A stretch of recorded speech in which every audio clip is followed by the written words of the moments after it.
Haleluya, haleluya, haleluya, haleluya, haleluya. Segala puji syukur, segala kemuliaan bagi Engkau Bapa di surga. Allah kami, Tuhan dan Juru Selamat kami, Bapa yang kami sembah, kami agungkan di dalam nama Tuhan Yesus Kristus. Bapa, kami ucap syukur kepada Engkau pada pagi hari ini. Terima kasih anugerah dan kemurahan-Mu Tuhan. Kami ada sebagai kami ada Tuhan. Kami bersama-sama memuji memuliakan Engkau bersama penjaga menara Tuhan. Terima kasih Engkau masih memberikan kesempatan untuk memuliakan, menyenangkan Engkau pada pagi hari ini Tuhan. Terima kasih Engkau berikan kesehatan pula pada kami Tuhan.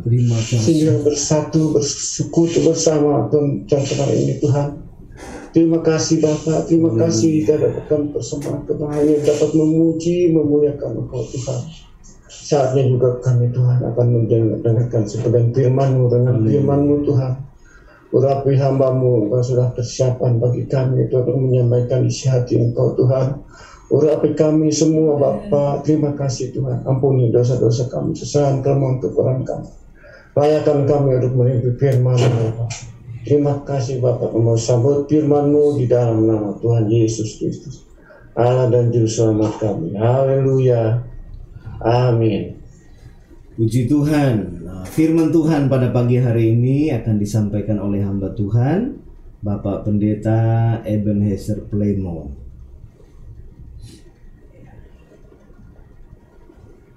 Baik, puji Tuhan. Haleluya. Selamat pagi buat kita semua yang bergabung untuk bersama-sama dalam doa. Saudara yang diberkati Tuhan Yesus Kristus, tema pada pagi hari ini yang akan kita perhatikan adalah masa depan dan harapan masih ada. Jadi sekali lagi tema kebenaran yang akan kita perhatikan adalah masa depan dan harapan masih ada. Saudara yang diberkati Tuhan, ayat yang akan menjadi sorotan kita pada pagi hari ini terambil dari kitab Amsal pasal yang ke-23 ayat yang ke-18. Saya akan membahas sampai dengan ayat yang ke-35. Namun yang menjadi patokan kita untuk alasan tema ini adalah di dalam ayat yang ke-18. Perhatikan, saya membaca kitab Amsal 23 ayat yang ke-18. Begini bunyi firman Tuhan. Karena masa depan sungguh ada dan harapanmu tidak akan hilang. Karena masa depan sungguh ada dan harapanmu tidak akan hilang. Saudara yang diberkati oleh Tuhan Yesus Kristus, dengan berkepanjangannya pandemi COVID-19 dan juga beberapa peristiwa yang terjadi di bangsa ini, saudara yang diberkati Tuhan, itu membuat banyak orang ya ada di dalam keadaan yang seolah-olah tanpa pengharapan, ya, melihat masa depan, melihat sesuatu yang ada di depannya itu menjadi sesuatu yang suram. Tetapi hari ini kita mendapatkan jaminan firman Tuhan bahwa bagi kita orang-orang yang percaya, bagi saudara dan saya, anak-anak Tuhan, sungguh masa depan dan harapan itu masih ada dan tidak akan hilang. Di tengah-tengah situasi, di tengah masalah, di tengah persoalan, di tengah tantangan apapun yang sedang terjadi di dunia ini, janji firman Tuhan ini tidak pernah berubah. Bahwa masa depan dan harapan bagi setiap kita masih ada dan sungguh tidak akan hilang. Nah, saudara yang diberkati Tuhan Yesus Kristus, pada pagi hari ini saya ingin berbagi bagaimana supaya masa depan dan harapan yang sungguh ada itu, yang dikatakan di dalam ayat 18 ini, benar-benar terrealisasi dalam kehidupan kita. Benar-benar kita alami dalam hidup kita. Benar-benar kita rasakan di dalam hidup kita. Nah, pagi hari ini kita akan memperhatikannya di dalam bagian firman Tuhan yang kita sudah perhatikan ini, Amsal 23 ayat 18. Saudara, saya mau lanjutkan di ayat yang berikut. Ini adalah hal pertama yang kita sama-sama harus ingat baik-baik. Dikatakan begini di dalam ayat yang ke-19 dari kitab Amsal pasal 23. Hai anakku, dengarkanlah dan jadilah bijak. tujukanlah hatimu ke jalan yang benar. Jadi setelah penulis Amsal ini berkata bahwa masa depan dan harapan tidak akan hilang, masih ada. Dia lanjutkan di ayat yang ke-19, penyapaannya dan juga pernyataannya yang menunjukkan kepada kita tentang bagaimana seharusnya kita hidup di dunia ini untuk meraih atau untuk mencapai masa depan dan harapan yang sudah disediakan itu, yang dikatakan tidak hilang. Di sini dikatakan, hai anakku, dengarkanlah dan jadilah bijak. Tujukanlah hatimu ke jalan yang benar. Saudara, kalimat yang saya mau garis bawahi adalah jalan yang benar. Dengarkanlah, tujukanlah hatimu kepada jalan yang benar. Nah, saudara, di dalam dunia ini ada begitu banyak jalan. Kitab Amsal pasal yang ke-14 ayat 12 mengatakan, saudaraku, ada jalan yang disangka orang lurus, tetapi ujungnya menuju maut. Nah, jalan ini tentu bukan jalan yang sembarangan. Jalan ini bukanlah jalan pilihan kita, jalan yang saudaraku kita anggap itu adalah menurut anggapan kita benar.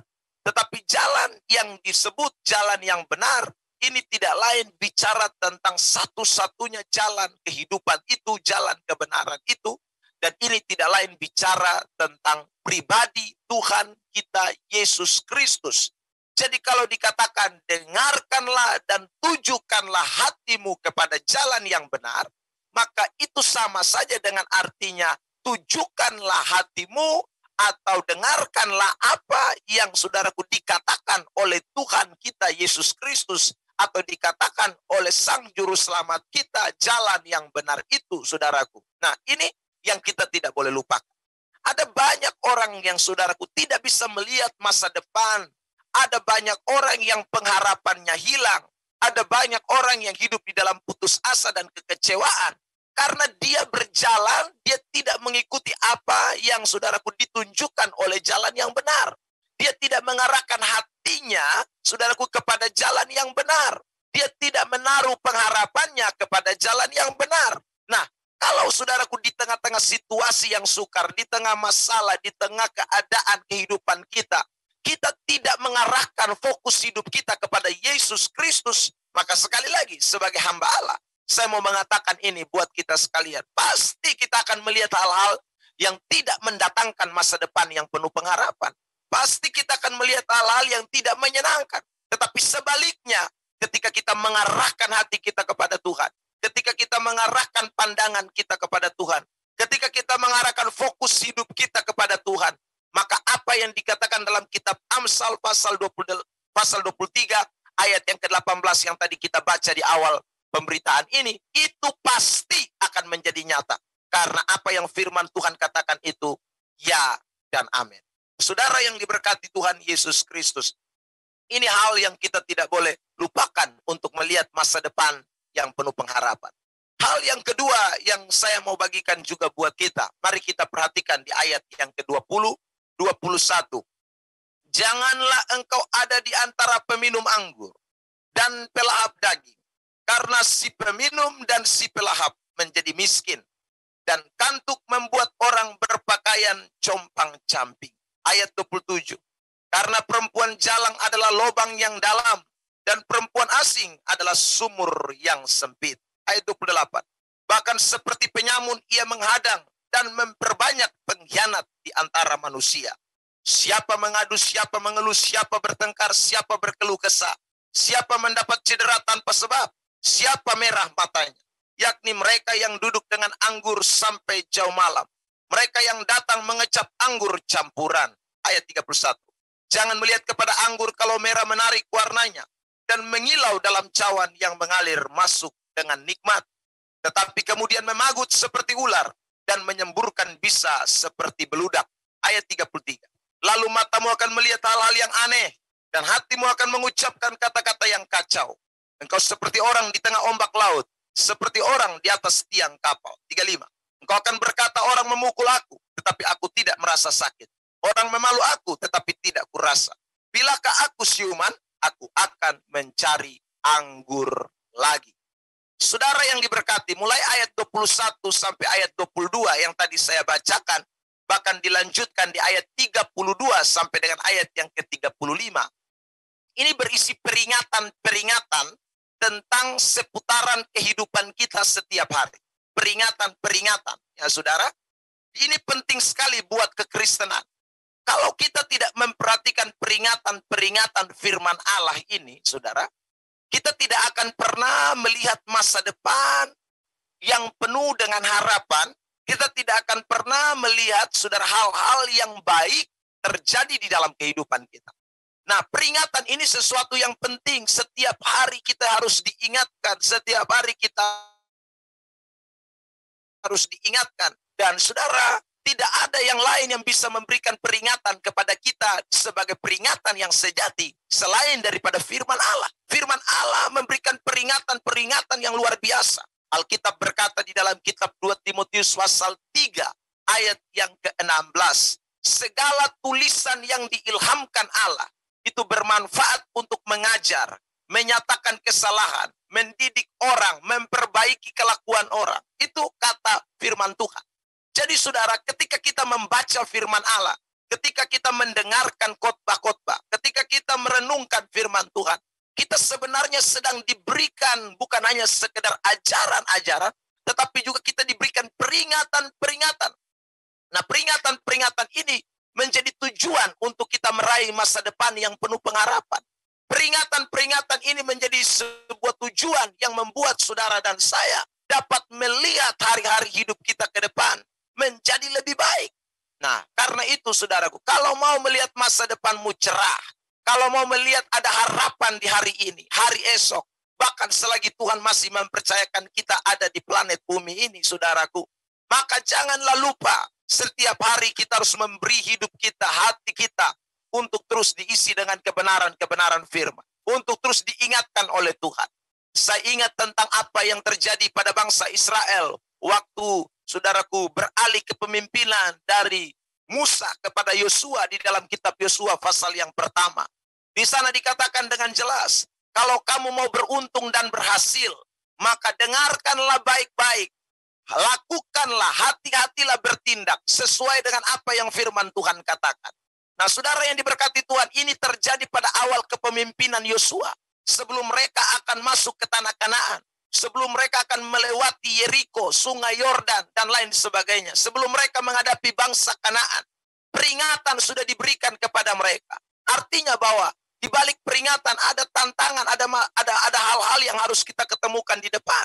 Tetapi percayalah, orang-orang yang menjadikan peringatan firman Allah, nasihat firman Tuhan sebagai sesuatu yang penting di dalam hidupnya, akan melihat hari-hari depannya menjadi cerah. Karena peringatan-peringatan itu menjadi sebuah alasan untuk kita berjalan di relnya Tuhan. Untuk menjadikan saudaraku batasan-batasan dalam hidup kita. Supaya kita tidak melenceng, kita tidak keluar dari area kebenaran-kebenaran Tuhan. Nah, ini yang kita semua sama-sama perlu memperhatikan. Saudara yang diberkati Tuhan, saya punya beberapa data tentang orang-orang yang tidak mau diperingati oleh Tuhan. Mereka kaya raya, mereka orang-orang yang luar biasa. Tetapi kemudian akhirnya hancur berantakan. Misalnya, saudara, seorang artis Hollywood yang begitu terkenal, ya saudaraku, pernah diperingatkan oleh Billy Graham, seorang hamba Tuhan. Ya, ketika dalam sebuah pertemuan, ketemu dengan artis tersebut. Ya, lalu kemudian Billy Graham memperingatkan dia berkata, hari ini aku lebih tenar dari Yesus. Ya. Dia tidak mau tahu soal Tuhan, dia tidak mau tahu soal firman Allah. Dia bilang, simpan saja Yesusmu, dia katakan kepada Billy Graham demikian. Dan saudara yang diberkati Tuhan, sangat tragis. Beberapa minggu setelah dia menolak Yesus, dia tidak mau mendengarkan apa yang diperingatkan oleh hambanya, saudaraku Billy Graham. Dia ditemukan mati di apartemennya sendiri. Saudara yang diberkati Tuhan, siapakah dia? Dialah artis terkenal yang bernama Marilyn Monroe, artis tahun 80-an yang begitu luar biasa, hits di Hollywood. Tetapi saudara, dia mengabaikan peringatan hamba Tuhan. Dia mengabaikan peringatan dari Tuhan. Hidupnya menjadi hancur, hidupnya menjadi sia-sia. Saudaraku yang diberkati Tuhan, siapapun kita hari ini, kita tidak bisa hidup tanpa Tuhan. Kita butuh Tuhan, kita butuh Yesus, kita butuh peringatannya. yang harus terus menjadi bagian dalam kehidupan kita. Kalau tidak, pasti kita akan berjalan keliru, berjalan salah di dalam hidup ini. Saudara yang diberkati Tuhan. Yang ketiga, mari kita memperhatikan ayat yang berikut ini. Saya mau bacakan buat kita sekalian. Ayat 22. Dengarkanlah ayahmu yang memperanakan engkau, dan janganlah menghina ibumu kalau ia sudah tua. Ayat 24. Ayah seorang yang benar akan bersorak-sorak, yang memperanakan orang-orang yang bijak akan bersuka cita karena dia. Biarlah ayahmu dan ibumu, ayat 25, bersuka cita. Biarlah beria-ria dia yang melahirkan engkau. Ayat 26. Hai anakku, berikanlah hatimu kepadaku. Biarlah matamu senang dengan jalan-jalanku. Saudara, bagaimana masa depan dan harapan itu bisa ada? Yang ketiga ini memang bersifat spesifik buat bagi mereka yang masih punya orang tua, ayah dan ibu, saudara.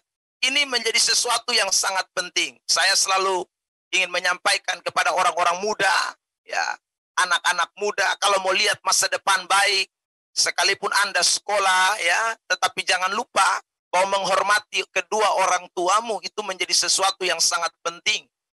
Ada banyak anak-anak di akhir zaman ini yang tidak menghormati orang tua.